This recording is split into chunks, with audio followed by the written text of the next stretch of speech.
Jay Jagannath friends welcome to classroom education. ଦେଖନ୍ତୁ ଆମେ ଦେଖିବା ଆଜି ସିଟି ଏଣ୍ଟ୍ରାନ୍ସ 2026ରେ କେମିତିକା କୋଶ୍ଚିନ୍ ଆସିବ, ଯେଉଁଟାକି ଯେତିକି ଯାକ ସିଫ୍ଟରେ ଆପଣଙ୍କର ପ୍ରିଭିୟସ୍ ଇୟର୍ କୋଶ୍ଚିନ୍ ଆସିଥିଲା, ଖାସ୍ କରିକି ଆପଣଙ୍କର କୋଶ୍ଚିନ୍ ତ ପରିବର୍ତ୍ତନ ରହିବ ନିହାତି ଭାବରେ। ଜିଏସ୍ କୋଶ୍ଚିନ୍ ଅଲଗା ରହିବ, କିଛି କିଛି ପ୍ୟାଟର୍ନ ଅଲଗା ରହିବ, ବଟ୍ ଆପଣଙ୍କର ଗୋଟେ ବେସିକ୍ ଆଇଡ଼ିଆ ପଳେଇ ଆସିବ ଏ କୋଶ୍ଚିନ୍ ଦେଖିଲେ ଯେ ଆପଣ କେମିତି ଆଟେଣ୍ଡ କରିବେ। ଆଉ ମ୍ୟାଥ୍ କୋଶ୍ଚିନ୍ ହାର୍ଡ଼ ରହୁଛି ନା ଇଜି ରହୁଛି, ସାଇନ୍ସର କେଉଁ ଭଳିଆ କେଉଁ ଟପିକ୍ରୁ କୋଶ୍ଚିନ୍ ଆସୁଛି ଆପଣ ନିହାତି ଭାବରେ ଷ୍ଟଡି କରିପାରିବେ। ତାକୁ ରିଲେଟେଡ୍ ନେଇକି ଆମେ ନୂଆ ଭିଡ଼ିଓ ହେଲେ ବନେଇବା, ଠିକ୍ ଅଛି। ତ ଚାଲନ୍ତୁ ଷ୍ଟାର୍ଟ କରିବା। ଆଜିର ସେସନ୍ ବହୁତ ଇମ୍ପୋର୍ଟାଣ୍ଟ ରହୁଛି ଆପଣଙ୍କ ପାଇଁ, କାରଣ ଯଦି ଆପଣ ଏଇ ଭିଡ଼ିଓଟି ନ ଦେଖିବେ ଇଆଡ଼ୁ ସିଆଡ଼ୁ ଚ୍ୟାନେଲରୁ ଖାଲି ନୂଆ ନୂଆ କୋଶ୍ଚିନ୍ କରିବେ, ସେ ପାଟର୍ନ କୋଶ୍ଚିନ୍ ଆସିବନି। ତ ଆପଣଙ୍କର ପ୍ରିଭିୟସ୍ ଇୟର୍ ପାଟର୍ନ କୋଶ୍ଚିନ୍ ଆପଣଙ୍କୁ ଫଲୋ କରିବାକୁ ପଡ଼ିବ, ଠିକ୍ ଅଛି। Show let's begin. ତ ଦେଖନ୍ତୁ ଆପଣଙ୍କ ପ୍ରୁଫ୍ ସହିତ ଦେଖାଉଛି ଆପଣଙ୍କୁ କି ଇଏ ଜଣଙ୍କର ଓକେ, ତାଙ୍କ ନାଁ ଏଠି ମେନସନ୍ ହେଇଛି। ସିଏ 23/8/2025 ମାନେ ଆର ବର୍ଷ ଅଗଷ୍ଟ ମାସରେ ପରୀକ୍ଷା ହେଇଥିଲା। ଏ ବର୍ଷ ବି ଯେଉଁ ପରୀକ୍ଷା ହେବାକୁ ଯାଉଛି କେମିତିଆ କୋଶ୍ଚିନ୍ ରହିଥିଲା ଆମେ ଦେଖିପାରିବା। ପ୍ରୁଫ୍ ସହିତ ମୁଁ ଦେଖାଉଛି। ଓକେ, ଚାଲନ୍ତୁ ଦେଖିବା ପ୍ରଥମ କୋଶ୍ଚିନ୍ କିଭଳି ରହୁଛି ଆଜି। Let's begin.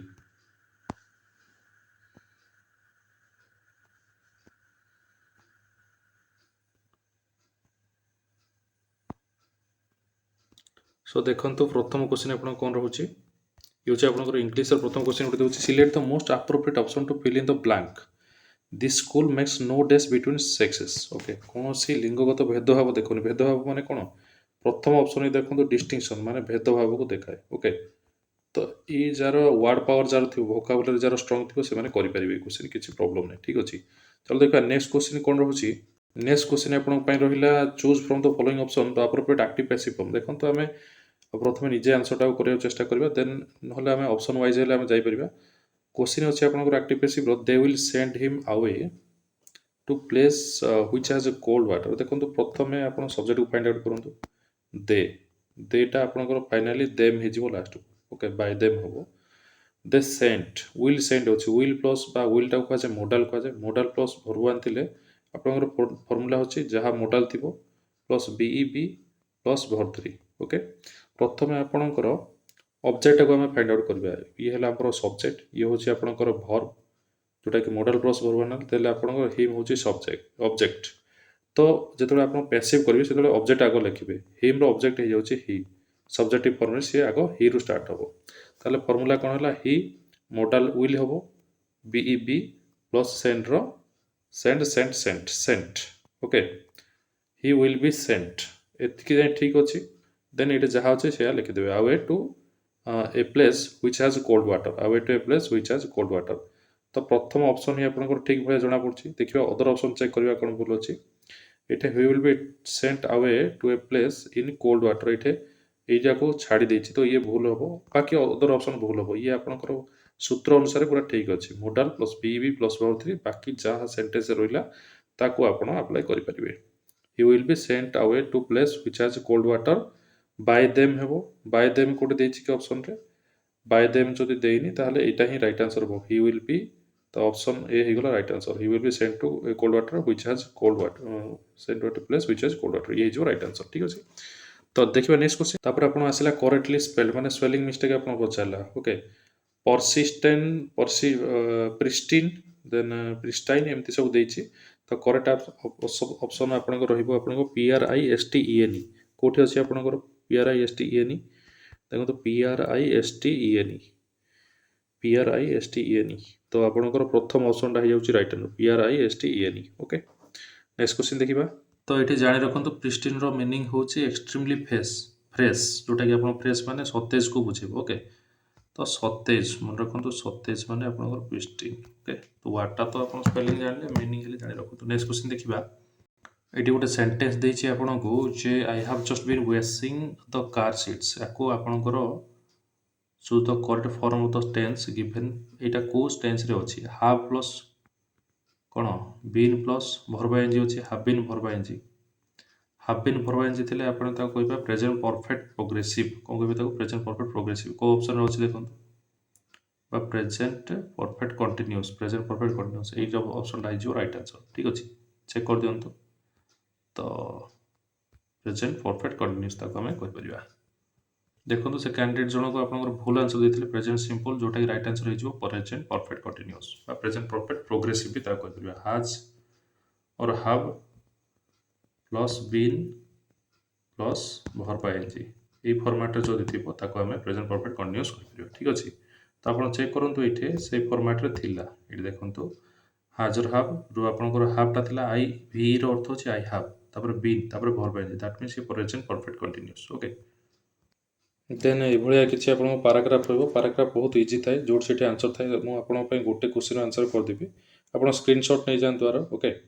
ତ ପ୍ରଥମ କ୍ୱେଶ୍ଚିନ୍ ଆପଣଙ୍କର ଅଛି, କ୍ୱେଶ୍ଚିନ୍ରୁ ଆପଣ ଆନ୍ସର ଷ୍ଟାର୍ଟ କରିବେ, କେବେ ହେଲେ ପ୍ୟାସେଜ ପଢ଼ିବେନି। Which of the following does the image of a flying bird connote. Connote ବାର୍ଡ଼ର ଇମେଜ୍ କେଉଁ ଭଳିଆ ଥିଲା ବା କଲର୍ କେଉଁ ବିଷୟ ପଢ଼ିବା ବୋଧେ। Humans have always been fascinated inspired by the phenomenon bird migration. In ancient Greek, bird athema represents the renewal of life. A dove with a olive branch, its beak returned Noah's Ark to announce the end of a deadly flood. The dove has remained a symbol of peace and hope during the era of the falcon had protective powers and was linked to royalty for the Native Americans. Birds and different meanings, but always positive and linked to concept of unity, freedom, community, safe return, love, and celebration of life. In dreams, birds embody fantasy, ideas, thoughts. The image of a flying bird, ଦେଖନ୍ତୁ ଏଇଠି ସେଇ question ସହିତ relate ହେଲା। Image of fly bird connote immediately connected with lightness or print of. ତ ଏଇଟା ଆପଣ ଜାଣିପାରିଲେ ଏଇ ଅପସନ୍ଟା କେଉଁଠି ଅଛି ଆପଣ ଚୁଜ୍ କରିବେ ଓକେ। ଏଇ ଅପସନ୍ଟା ଚୁଜ୍ କରନ୍ତୁ ଆପଣଙ୍କର କେଉଁଠି ଅଛି। ଦେଖନ୍ତୁ ଏଇଠି ଯେଉଁ ଆପଣଙ୍କର ରହିଲା image of flying bird connote okay. ଏଇଠି ଆପଣଙ୍କର ଆମେ ପ୍ୟାସେଜରୁ ପାଇଗଲେ ଏଇଠି ଅଛି the image of flying bird connote that is lightness and print of ଆମେ ଏଇଠି ପାଇଗଲେ। ତ ଏଇ ଅପସନ୍ଟା କେଉଁଠି ଅଛି ଆପଣ ଚୁଜ୍ କରିବେ, ଅଧିକ କିଛି ଖୋଜା କରିବେନି ଯେଉଁଟାକି ସମୟ ନଷ୍ଟ ହୋଇଯିବ।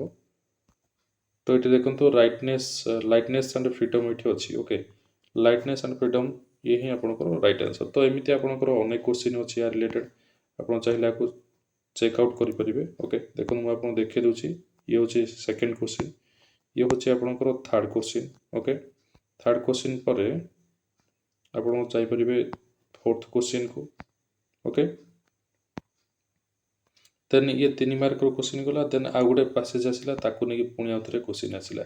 ଏମିତି ଆପଣ ସଲ୍ଭ ଆଉଟ୍ ବି କରିପାରିବେ। ଦେନ୍ ଆପଣଙ୍କ କ୍ୱେଶ୍ଚିନ୍ ରହିଲା, fill in the blank using the appropriate word from the given option. Option ଦେଖିକି ଆପଣଙ୍କର ଆପଣ ସିଲେକ୍ଟ କରିକିନା ରାଇଟ୍ ଅପସନ୍ ଆପଣ ଦେଇପାରିବେ। Several day students okay were asking question about the test ବିଷୟରେ କେଉଁମାନେ ଷ୍ଟିପ୍ ଏକ୍ସେପ୍ଟ ଫ୍ରୋଜନ୍ ନା। ଆପଣ ଯେଉଁ ଷ୍ଟୁଡେଣ୍ଟ ମାନେ କନଫ୍ୟୁଜ୍ ଅଛନ୍ତି ସେମାନେ ହିଁ ଆନ୍ସର୍ ପଚାରିବେ। ତ ରାଇଟ୍ ଆନ୍ସର୍ ହେଇଯାଉଛି କନଫ୍ୟୁଜ୍ଡ ଓକେ। ମାନେ ପରଫେକ୍ଟ ୱାର୍ଡ଼ ଆପଣ ଏଠି ପାଇଗଲେ। ନେକ୍ସଟ କ୍ୱେଶ୍ଚିନ୍ ଦେଖିବା। ପୁଣି ଥରେ ଦେଖନ୍ତୁ ଫ୍ରେଣ୍ଡସ୍, ପୁଣି ଆଉ ଗୋଟେ ପୁଣି ପାରାଗ୍ରାଫ ପଳେଇ ଆସିଲା। ବହୁତ ଇଜି ଆପଣଙ୍କ ପାଇଁ, ତିନିଟା ପାରାଗ୍ରାଫ ପାଇଲେଣି। ଆପଣ ଇଂଲିଶକୁ ଯଦି ଟିକେ ଫୋକସ୍ କରିବେ ଇଂଲିଶରୁ ଅଧିକ ମାର୍କ ଉଠାଇପାରିବେ ଠିକ୍ ଅଛି। ତ ଏଇଭଳିଆ କିଛି ଆପଣଙ୍କ ପାରାଗ୍ରାଫ ହେଉଛି। ପାରାଗ୍ରାଫର କ୍ୱେଶ୍ଚିନ୍ ଆନ୍ସର୍ ଆପଣ ନିଜେ କରିନେବେ। ମୁଁ ଆପଣଙ୍କୁ ଦେଖାଇ ଦେଉଛି ପାରାଗ୍ରାଫ ଗୁଡ଼ାକ। ଆଗ ସ୍କ୍ରିନଶଟ୍ ନେଇକିନା ଆଗ ପ୍ରିପେୟାର କରନ୍ତୁ। ଆନ୍ସର୍ ବି ଆପଣଙ୍କୁ ଦେଇଦେଇଛି ଓକେ। କ୍ୱେଶ୍ଚିନ୍ ଦେଇଦେଇଛି, କ୍ୱେଶ୍ଚିନ୍ ସହିତ ଅପସନ୍ ସହିତ ତାର ଆନ୍ସର୍ ମଧ୍ୟ ଦେଇଦେଇଛି ଓକେ। ତାପରେ ମାର୍କ ଦ ଏଇଠି ପୁଣି ଗୋଟେ ପାରାଗ୍ରାଫକୁ ଗୋଟେ କ୍ୱେଶ୍ଚିନ୍ ଦେଲା, ପୁଣି ଆଉ ଥରେ ଅଲଗା କ୍ୱେଶ୍ଚିନ୍ ଚେଞ୍ଜ କରିଦେଲା। ଦେଖନ୍ତୁ ଏବେ ଏଇ କ୍ୱେଶ୍ଚିନ୍ ଆନ୍ସର୍ଟା କରିବେ। Mark the correct sentence from the following option. The movie starts on 1 hour ହେଲା, 1 ଘଣ୍ଟାରେ ଷ୍ଟାର୍ଟ ହେଉଛି, ତାମାନେ ଷ୍ଟାର୍ଟସ୍ ଇନ୍ 1 hour ହେବ ନା, ଅନ୍ କେବେ ହେବ କି? ତ ରାଇଟ୍ ଆନ୍ସର୍ ହେଇଯିବ ଆପଣଙ୍କ ଦ ମୁଭି ଷ୍ଟାର୍ଟସ୍ ଇନ୍ 1 hour, 1 ଘଣ୍ଟାରେ। ତ ଏଇଟା ହେଇଗଲା କରେକ୍ଟ ପ୍ରିପୋଜିସନ୍ ରିଲେଟେଡ୍ ଆପଣଙ୍କ ମିଷ୍ଟେକ୍ ଥିଲା। ତ ଷ୍ଟାର୍ଟସ୍ ଇନ୍ 1 hour ବୋଲି କହିବା, ଯେମିତି ଦ ମ୍ୟାଚ୍ ଷ୍ଟାର୍ଟସ୍ ଇନ୍, ଏତିକି ଘଣ୍ଟାରେ ଷ୍ଟାର୍ଟ ହେବ ବୋଲି କୁହାହେବ। ତ ଇନ୍ ହେଇଯିବ ଆପଣଙ୍କ ରାଇଟ୍ ଆନ୍ସର୍। ନେକ୍ସଟ ତାଙ୍କର କ୍ୱେଶ୍ଚିନ୍ ଦେଖନ୍ତୁ ମିକ୍ସଡ୍ ହେଇକି ଥାଉଛି, ଅଳ୍ପ ଇଂଲିଶ ଅଳ୍ପ ଏମିତି ସବୁ ଆପଣ ଜିକେ ସବୁ ମିଶିକି ଥାଉଛି କ୍ୱେଶ୍ଚିନ୍ ଗୁଡ଼ାକ। ତ ପ୍ରଥମେ ଆପଣ କ୍ୱେଶ୍ଚିନ୍ ଦେଖନ୍ତୁ ଜିକେର ଆସିଲା ଯେ which of the following Indian players one the bronze medal. ଇଏ ଆପଣଙ୍କ ବ୍ରୋଞ୍ଜ ମେଡାଲ ରିଲେଟେଡ୍ ହଉ ନହେଲେ ସୁଟିଂ, ଆପଣ କରେଣ୍ଟ ଆଫେୟାର୍ସ ସବୁବେଳେ ଫୋକସ୍ କରନ୍ତୁ। 2025ର କରେଣ୍ଟ ଆଫେୟାର୍ରେ ଆଉ 2026ର ସ୍ପୋର୍ଟସ୍ କରେଣ୍ଟ ଆଫେୟାର୍ ଇଏ ଯାଉଛି। ଆପଣ ସର୍ଚ୍ଚ କରିବେ ୟୁଟ୍ୟୁବରେ ସ୍ପୋର୍ଟସ୍ କରେଣ୍ଟ ଆଫେୟାର୍, ତାର ରିଲେଟେଡ୍ ଭିଡ଼ିଓ ଦେଖିନେବେ। ଯେମିତିକି ଆପଣଙ୍କର ସ୍କ୍ୱାସ୍ ଚାମ୍ପିଅନସିପ୍ ପଚାରିଲା, ସେମିତି ସୁଟିଂରୁ ପଚାରିବ। ଦେନ୍ ଆପଣଙ୍କର ବ୍ୟାଡ଼ମିଣ୍ଟନରୁ ବେଶୀ କ୍ୱେଶ୍ଚିନ୍ ଆସୁଛି। ବ୍ୟାଡ଼ମିଣ୍ଟନ ମୁଁ ଆକୁ କହି ରଖିଲି, ଆକୁ ନୋଟ୍ ଡାଉନ୍ କରନ୍ତୁ, ୟା ରିଲେଟେଡ୍ ଭିଡ଼ିଓ କାଢ଼ିକି ଦେଖନ୍ତୁ ଏବଂ ପ୍ରିପାରେସନ୍ କରନ୍ତୁ ଠିକ୍ ଅଛି। ତ ସେଇ ଯେଉଁ ପଚାରିଥିଲା କ୍ୱେଶ୍ଚିନ୍ଟା ଆପଣ ଦେଖିବେ ଯେ ସେ ସୁଟିଂ ବ୍ରୋଞ୍ଜ ମେଡାଲ ବିଷୟରେ ପଚାରିଲା ଓକେ। ବ୍ରୋଞ୍ଜ ମେଡାଲ କିଏ ପାଇଥିଲା, ଗୋଲ୍ଡ ମେଡାଲ କିଏ ପାଇଥିଲା, ଏସବୁ ଆପଣଙ୍କ ବହୁତ ଇମ୍ପୋର୍ଟାଣ୍ଟ କ୍ୱେଶ୍ଚିନ୍। ଏଇଭଳିଆ କ୍ୱେଶ୍ଚିନ୍ ହିଁ ଏକ୍ଜାମ୍ରେ ଆସିବ। ବ୍ରୋଞ୍ଜ ମେଡାଲ କିଏ ପାଇଥିଲା, ସିଲଭର ମେଡାଲ କିଏ ପାଇଥିଲା, ଆଣ୍ଡ ଆପଣ ଗୋଲ୍ଡ ମେଡାଲ କିଏ ପାଇଥିଲା, या रिलेटेड आप नोट डाउन कर रखु। चलो देखिए नेक्स्ट क्वेश्चन कौन आसला।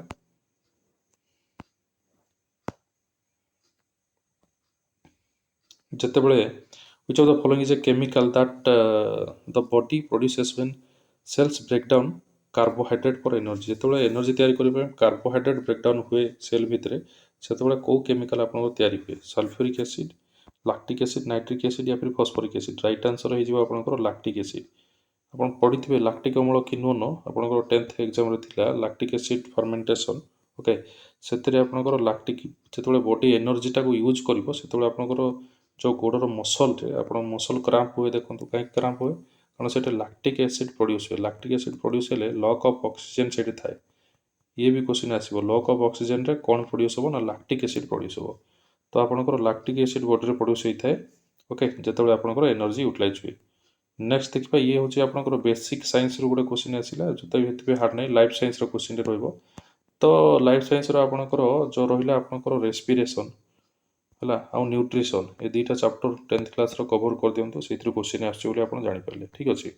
नेक्स्ट क्वेश्चन देखा which of the following scholars describe the cabinet as the central detective instrument of the government. तो किए आपणकर कही जे कैबिनेट हूँ सरकार केंद्रीय निर्देशक उपकरण। तो रामसे मसूर देन आपणकर रहा सार जॉन मैरियट देन आपणकर रहा बेगरहट एंड आपणकर एलएस आर्मी। तो राइट आंसर हो जाऊँगी आपणकर ओके। तो राइट आंसर हो आपणकर करेक्ट ऑप्शन आप देखु ये हो आपणकर करेक्ट आंसर हो एलएस आमेरी। ओके एलएस आमेरी आप कन्स्टिट्यूशन विषय कथाटी कही एगुड़ाक सब हूँ आपणकर बेसिक जीके आपणकर जीके रिलेटेड आपणकर इंडियन पॉलिटी को फॉलो करंतु Indian polity.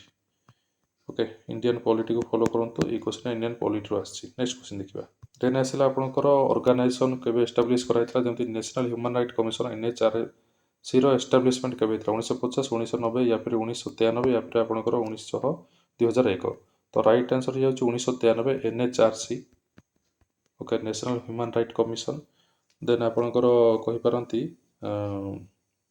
UNDP United Nation Development Programme केबे एस्टैब्लिश हेतिला। देन आपणकर वर्ल्ड बैंक गोटे आसीबो वर्ल्ड बैंक या मु जोटा लिखली या नोट डाउन करंतु यार एस्टैब्लिशमेंट ईयर काढी एबे ही घोषंतु कारण एगुडा को ही एग्जाम रे पडियो। वर्ल्ड बैंक रो एस्टैब्लिशमेंट केबे हेतिला तापरे यूनेस्को हला यूनेस्को वर्ल्ड हेरिटेज साइट गुडा जो रहुची यूनेस्को रो एस्टैब्लिशमेंट मध्ये घोषंतु। ओके और यार हेडक्वार्टर कोठे अछि सबु जाकर ऑर्गेनाइजेशन हेडक्वार्टर कोठ अछि आपनकर काढी मन रखते ये सब इंपोर्टाट। आजिकार सेसन कर मोटिव हूँ जे एभलिया क्वेश्चन विगत 10-15 वर्ष है 2018 नहीं कि जो ऑनलाइन एग्जाम हो सिटी एंट्रांस सहीठे एभलिया क्वेश्चन गुड़ाक आसुच्छी। तो आप भलसे प्रिपेयर करूँ मुझे जहाँ लिखिले एगुड़ाक नोट डाउन कर रखु एग्जाम श्योर सर्ट क्वेश्चन गुड़ाक आलतू फालतू वीडियो देखिए समय नष्ट करंतुनी पीआईक्यू देखंतु एनालिसिस करंतु एवं किसी एक्सपीरियंस टीचर मानक आपणकर जमीक मुझे कहली आपको गाइडेंस नहीं कि आप पढ़ले सिओर आपणकर मार्क भी अधिक रहिबो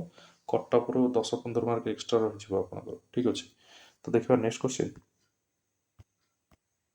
तो देखो मुझे कही आपको ऑर्गेनाइजेशन आ गोटे question organization responsible for developing national responsible open education NROER open education जे रेस्पॉन्सिबल होची से ऑर्गेनाइजेशन रो ना कौन ता कहबा यूनिवर्सिटी ग्रांट कमिशन या फिर CIET और NCERT या फिर AICTE। तो यार राइट आंसर हो जाउछि आपनकर ओके CIET जोटा कहबा सेंट्रल CIET को ऑप्शन थिला आपण देखंतु CIET जोटा कि option number A central institute of education technology CIET under NCERT। CIET रे कोन करा होछि आपनकर ना ये सब आपनकर नेशनल ओपन एजुकेशन सिस्टम टाक करा जंती कि आपण रहला इग्नो IGNOE गोटे ओपन यूनिवर्सिटी सब ओपन एजुकेशन सिस्टम टाक से मैनेज करंती। ओके ताको CIET बोली कहबा। नेक्स्ट क्वेश्चन देखिबा तो मात्र दुईटा क्वेश्चन थिला आपनकर ऑर्गेनाइजेशन ऊपर एवं आपण एजुकेशन जनरल अवेयरनेस रो। वर्तमान क्वेश्चन अछि आपनकर गोटे रीजनिंग रो क्वेश्चन अछि रीजनिंग 5 मार्क सब आसेना आपनकर मैक्सिमम 5 मार्क रो पडिबो देखंतु। तो ये आपनकर रीजनिंग कोडिंग डिकोडिंग रो गोटे क्वेश्चन आसला MORE लिखि छे MORE को केमती कोड करछि ना आस्टरिस्क देन आपनकर हज ଦେନ୍ ଆପଣଙ୍କର परसेंटेज देन स्टार मार्क रे कोडिंग करूची रिटर्न एज दिस अब केमती लिखा हला एंड चिन्ह दिया हला प्लस दिया हला ये दिया हला माइनस दिया हला देन आपनको रहिला SORE को से केमती लिखिला SORE को केमती हमें कोड करबा देखंतु एम को जदि एस्टरसी कला ऑब्वियसली ऑप्शन गुडा चेकआउट करंतु ऑप्शन रे कोन देछि ओके ऑप्शन रे कोन देछि देखो ORE जोटे सेम थिबो सेटा को हमें चूज कर परिबा इजीली एको थरे फॉलो करंतु खाली आपनकर एठे एम दे देछि सेटा आपन एस दे देछि एम एस छाडी दियंतु आपन जो बाकी तीनटा रहला मैच कर देले आंसर पळि आसीबो देखंतु बेले बेले क्वेश्चन रे एग्जामिनर आपन सहित खेली दिए जोटा आपन जानि पारंतिनी बहुत इजी कांसेप्ट है एठे आपनकर एठे एम रो कोड एस्टरिस्क तो एठे जो देछि आपनकर एस रो कोड काढिबा ही दरकार नै एठे जो ORE अछि ORE पे आपन कोन तीनटा अछि देखंतु हाज परसेंटेज एस्टरिस्क बा आपन स्टार मार्क हाज परसेंटेज स्टार मार्क गोटे ही ऑप्शन अछि बाकी सब ऑप्शन भूल देछि तो एटा ही जो राइट आंसर मु आपन क्लियरली देखै दउछि सही प्रोसीजर ये हिगला आपन राइट आंसर कारण अन्य कोनोसी ऑप्शन रे हाज परसेंटेज आउ स्टार मार्क कोन लागे कि नथिला एटा देखो सब उल्टा उल्टा थिला तो ये जो राइट आंसर ठीक अछि तो ये देखंतु गोटे ऑथेंटिक क्वेश्चन आपन पई सिटिंग अरेंजमेंट रो आछि आपन सबुतरे प्रॉम्प्ट होबार अछि खाली टीचिंग एप्टीट्यूड किबा जो आर्ट्स पिला माने अछंती से माने मैथ रीजनिंग सिखिया पड़िबो आपन को लाइफ रे जत्ते की भी एग्जाम आसीबो को मैथ रीजनिंग एठू स्टार्ट हैला बोली जानंतु तो जो आसिले आपन को प्रथम देछि छोटा फ्रेंड अछंती राउंड टेबल रे गोटे बसचंती हम राउंड टेबल रे बनिबा प्रथम एटा को चेक आउट करबा प्रथम सो ठीक ठीक करबा एबे देखंतु गोटे राउंड टेबल गोटे कर देली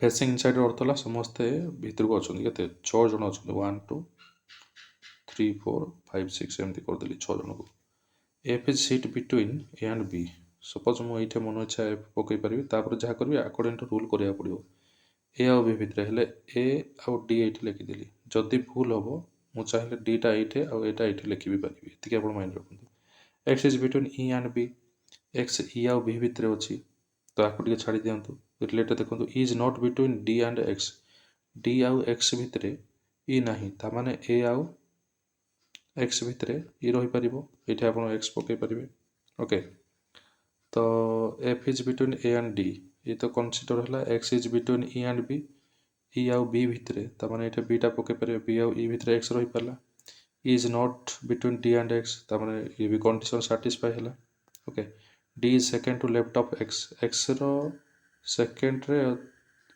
ओके एटा हला राइट साइड X रो ये होची आपनकर लेफ्ट साइड रो सेकंड को D रहिला ये भी ठीक अछि हु इज बिटवीन A और X भितरे के रहिला देखंतु A एंड X भितरे E रहिला तो ये ही जाउची right answer option number A ही जाउची राइट आंसर ठीक है शीघ्र करिवे ठीक अछि चलो देखबा नेक्स्ट क्वेश्चन तो देखंतु ये सब क्वेश्चन जदि आपण प्रैक्टिस करिया चाहछन्ते हमर गोटे भलो भाई गोटे अछन्ती जोटे कि आपनकर अपलोड करती टेकअप वर्ल्ड आप सर्च करदे से ये सब क्वेश्चन गुड़ाक आप पाइबे सीटी ठीक अच्छे तो यार सल्यूशन मुझे प्रोवाइड करुँचे भलसे आप चाहिए वीडियो बहुत भल भाव में बुझीपारे आप तो मुझे भावुँ भलसे बुझी ही पारे देखो प्रथम मैथ क्वेश्चन आपको आसला जे A and B starts from same point these start कले ए वर्क्स 50 मीटर नॉर्थ ये आप मैथ में आप reasoning question 50 metre north A कौन कला 50 मीटर नॉर्थ को एमती कला okay then it turns west एपटा हूँ वेस्ट एपटा हूँ ईस्ट एपटा हूँ वेस्ट तमें एपटे आपंकर से टर्न कला आ 100 मीटर गला ये हूँ 50 जाइला ये गला 100 ठीक अच्छे देन 50 टा गोटे सान करवा 100 टा गोटे बड़ करवा तापर से राइट पटू जाकि 50 मीटर गला यार लेफ्ट पट मुह जदि आड़े अच्छी राइट हाथटा एपटे रही राइट आउे ऊपर गला ये 50 मीटर गला ठीक अच्छे at the same time B walks 100 meter north B मध्य 100 मीटर नॉर्थ को गला ये गला 100 meter north B then where is B now same time माने सेम समय ये जो स्टार्ट करथिला सेम पॉइंट रो स्टार्ट कले और सेम टाइम रे स्टार्ट कले B walks 100 meter north B कड़े सेम पॉइंट रो माने बी एठू आका स्टार्ट कला बी एठू ही स्टार्ट कला आ 100 मीटर गला ऊपर 100 मीटर ओके पर ये 50 आ उपरକୁ ଆଉ 50 ଗଲେ ଯାଇକି 100 ହବ ନା ଏ ଗୋଟେ ପଏଣ୍ଟରୁ ଆଗ ଦୁଇ ଜଣ ଷ୍ଟାର୍ଟ କରିଛନ୍ତି ତାହେଲେ ବର୍ତ୍ତମାନ ପଚାରିଲା where is B now with respect to point A ଏଇଠି ଅଛି ଆଉ ବି ଏଇଠି ଅଛି କେତେ ଡିଷ୍ଟାନ୍ସରେ ଅଛି ସେମାନଙ୍କ ଭିତରେ 100 ତଳେ ଦେଖନ୍ତୁ ଏଇଟା 100 ମାନେ ଇଏ ବି 100 ହବ କାରଣ ଇଏ 50 50 100 ଉପରକୁ ଉଠିଛି ଇଏ 50 ଉଠିଛି ଇଏ ବି 50 50 100 ଉପରକୁ ଉଠିଛି ତାପରେ ଇଏ ତାର ୱେଷ୍ଟ ପଟକୁ ଅଛି ଆଉ 100 ମିଟର ଡିଷ୍ଟାନ୍ସରେ ଅଛି এইটা କେଉଁ ଅପସନରେ ଅଛି ଦେଖନ୍ତୁ ୱେଷ୍ଟ ଟୁ 100 ମିଟର ଡିଷ୍ଟାନ୍ସ ବର୍ତ୍ତମାନ ଦେଖନ୍ତୁ 100 ମିଟର ଟୁ ଦ ଇଷ୍ଟ ଭୁଲ ହବ 100 ମିଟର ଟୁ ଦ ୱେଷ୍ଟ ହବ ରାଇଟ୍ ଆନ୍ସର କେଉଁ ଅପସନରେ ଅଛି ଦେଖନ୍ତୁ B number option 100 metre to the east yes ଏପଟେ ଆପଣଙ୍କର ଇଷ୍ଟ ସାଇଡ୍ ନା ହଁ ମୁଁ ଟିକେ ମିଷ୍ଟେକ୍ କରିଦେଇଥିଲି ଏଇଟା ହେଉଛି ଏପଟେ ଇଷ୍ଟ ଆପଣ କହିବା ଏଟା ହେଉଛି ଇଷ୍ଟ ସାଇଡ୍ ବି ହେଉଛି ଆପଣଙ୍କର ଇଷ୍ଟ ସାଇଡ୍ରେ ଅଛି 100 ମିଟର ଟୁ ଦ ଇଷ୍ଟ ତ ଅପସନ ନମ୍ବର ये हो रईट आंसर बी रे जो देछि B is 100 metre to the east माने ऑप्शन नंबर ए हो रईट आंसर फास्ट ऑप्शन ठीक अछि चलो देखिबा नेक्स्ट क्वेश्चन तो ये देखो कोटिंग डिकोडिंग पुणी आसला आपनकर लेटर सीरीज आसला बी पर सी अछि सी पर डी अछि डी पर निहाती भाବରେ ई आसीबो तापर सी पर डी पर ई पर देन आसीबो एफ आसीबो तापर देन आसला ई पर एफ पर जी पर एच आसीबो तो तीनटा वर्ड जो थी ई एफ एच को ऑप्शन रे अछि देखंतु ई एफ जी एच अछि ई एफ एच एई ऑप्शन रे आपनकर अछि ऑप्शन नंबर इटा हेला राइट आंसर नेक्स्ट क्लिक करके नेक्स्ट ऑफ क्वेश्चन को दौड़िबा देखंतु तो ये एमती एक क्वेश्चन आसो जोटा कि आपको बहुत इंपोर्टाट जोटा कि बेसी समय नेबेनि आप जस्ट फॉलो करेंगे क्वेश्चन को क्विकली करने चेष्टा करेंगे तो प्रथम क्वेश्चन आपको अच्छे ये हाउ मेनी सच कनसोनाट भाव कनसोनाट कनसेप्ट जानते ए ई आई ओ यू ये तीन ये पांचटा को छाड़देले बाकी जहाँ रहा सब भाव कनसोनाट गुड़ाक तो how many such consonant are there in the following arrangement each of which immediately preceded by a numerical माने नंबर टे रहिबो ओके सक्सीड ऑफ प्रिसीड माने मिनी बुझछन प्रिसीडेड बाय न्यूमेरिकल माने से कनसोनांट रो पूर्वरु नंबर टे रहइबो तापर कनसोनांट रहइबो एमतार केतरा वर्ड अछंती तो कनसोनांट हेगला ए तो कनसोनांट होबोनी भावेलटा ए सोची गुरे कनसोनांट ता पूर्वरु नंबर अछि प्रथम होइगला एक तापरे एटा हबोनी देन जी पूर्वरु ए अछि हबोनी नेक्स्ट नंबर देखंतु कनसोनांट क्यू पर 5 अछि ये गोटे हम दुईटा हो गला देन आर पर क्यू अच्छे हेनी आर पूर्व अच्छी टू पूर्व हेनी डी पूर्व 3 अच्छी ये भी गोटे हम तीन टा पेयर हो गला देन आउ गोटे रहा नंबर ये देखो बी बी पूर्व अच्छे गोटे 4टा हो गला देन ई तो आपंकर भाविले जाऊँगी हेनी देन आट द रेट गला पी पूर्व सिंबल अच्छी ये भी हेनी तो टोटाली आप 4टा अच्छे 1 2 3 4 देती 4 हो रईट आंसर चलो देखा नेक्स्ट क्वेश्चन ବର୍ତ୍ତମାନଙ୍କର ଏଇଟା ଚାଇଲ୍ଡ ଡେଭଲପମେଣ୍ଟ ପେଡାଗୋଗିରୁ ଆସିଲା ମାନେ ଶିଶୁମାନଙ୍କ ପାଇଁ ଯେଉଁ ଆପଣଙ୍କର ରହିଲା ଶିକ୍ଷଣ ଶିକ୍ଷା ବ୍ୟବସ୍ଥା ସେ ବିଷୟରେ ଆସିଲା what does understanding the learning process primarily have to achieve ପ୍ରଥମେ ଆପଣଙ୍କର ଶିକ୍ଷଣ ପ୍ରକ୍ରିୟାରେ ବୁଦ୍ଧିମତ୍ତା ମୁଖ୍ୟତଃ କ'ଣ ହାସଲ କରିବାରେ ସହାୟତା ହୁଏ ଦେଖନ୍ତୁ ଆପଣ ସିଟି କରିନାହାନ୍ତି କିନ୍ତୁ ସିଟି ବୁକ୍ରୁ ଏସବୁ ଆସୁଛି ଡାଇରେକ୍ଟ କ୍ୱେଶ୍ଚିନ୍ ଯେହେତୁ ଯେଉଁମାନେ ସିଟି ଡିଏଲ୍ଇଡି ବିଏଡ୍ କରିଛନ୍ତି ସେମାନେ ଭଲ ଭାବରେ ଏଇଟା ବୁଝିପାରିବେ ଯେମିତିକି ଆମ ଚ୍ୟାନେଲରେ ଆପଣଙ୍କୁ ଭଲ ଭାବରେ ବୁଝା ହେଇପାରୁଛି तो याडू साडू चैनल जो केबे फोकस करेंगे जोटा कि आपंकर सीटी डीएलईडी कोर्स अच्छे ताकू बेस करके आम सब प्रोवाइड कर आंसर गुड़ाक तो मन दे शुणु केमती आगे सल्व करेंगे शिक्षण प्रक्रिया जोटा आप शिशु मान पढ़ेबे से बुद्धिमत्ता मुख्यतः कौन हासिल कर सहायता करता है सल्व एमती क्वेश्चन नेगेटिव वर्ड गुड़ा सब भूल करवा जोटा पॉजिटिव होता हम राइट आंसर देखो सल्व एजुकेशनल प्रॉब्लम शिक्षणीय समस्या गुड़िक समाधान करवा शैक्षिक पद्धतिर मान निर्धारण करवा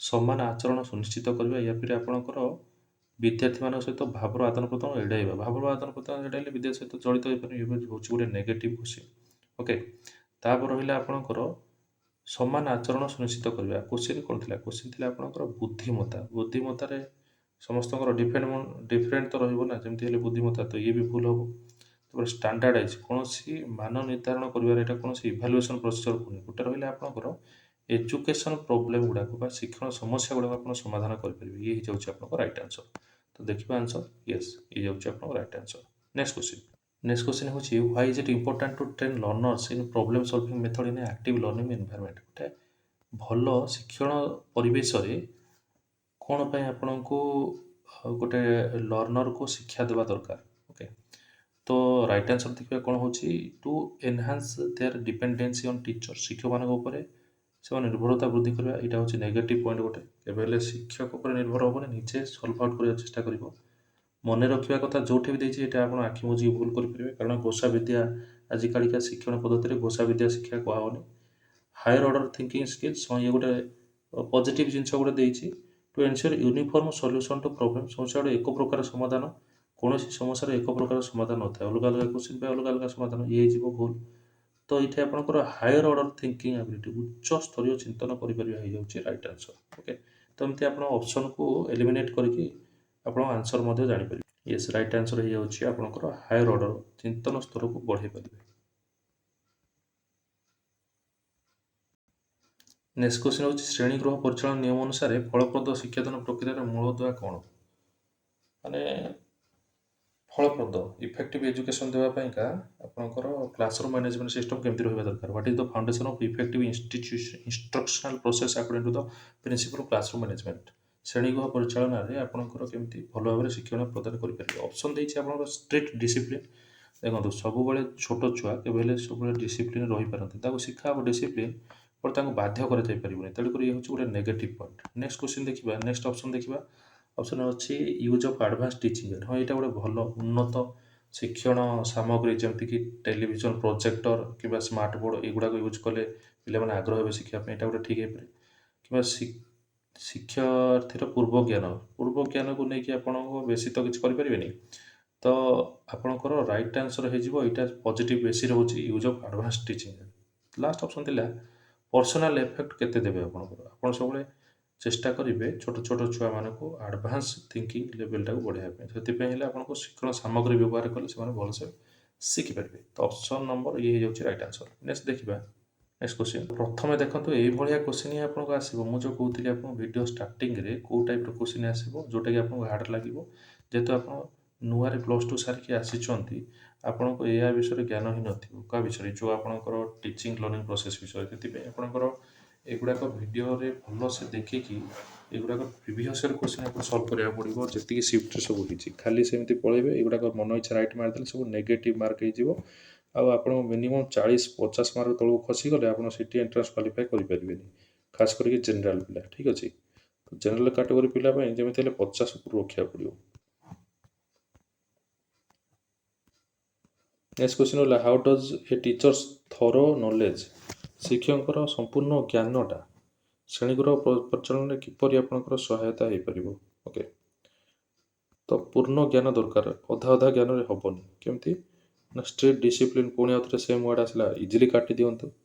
ଇଟ୍ ହେଲ୍ପସ୍ ଇନ୍ କନସେପଚୁଆଲ ଲର୍ଣ୍ଣର୍ସ, ଅଧ୍ୟୟନ ଗୁଡ଼ିକ ବୃହତ୍ତର ଦୃଷ୍ଟିକୋଣରୁ ବୁଝିବାରେ ସାହାଯ୍ୟ କରେ। ଗୋଟେ ପଜିଟିଭ୍ ପଏଣ୍ଟ ଭଳିଆ ଲାଗୁଛି, ତାକୁ ଛାଡ଼ି ଦିଅନ୍ତୁ। Reduces need for teaching aids, ଆରେ ଟିଚିଂ ଏଡ୍ର ଆପଣଙ୍କ ଛାଡ଼ିକି ରହିପାରିବେନି। Okay, it eliminate the need for learners' feedback, ଏହା ଶିକ୍ଷାର୍ଥୀର ମତାମତକୁ ପରିହାର କରେ। ଶିକ୍ଷାର୍ଥୀର ମତାମତକୁ ଯଦି ଆପଣ ପରିହାର କରିବ, ତାହେଲେ ଆପଣ ଶିକ୍ଷାର୍ଥୀ ଶିଖିପାରିବ କେମିତି? ଶିକ୍ଷାର୍ଥୀର ମତାମତ ନେବାକୁ ପଡ଼ିବ, ସେ ଭୁଲ କହୁ ଠିକ୍ ଶୁଣିବାକୁ ପଡ଼ିବ ତାକୁ। ତ ଏଇ ଯେଉଁ ଅପସନ୍ ଚୁଜ୍ କରୁଛନ୍ତି, ଭୁଲ ଚୁଜ୍ କଲେ, କେତେ ସହଜ କ୍ୱେଶ୍ଚିନ୍ ଥିଲା।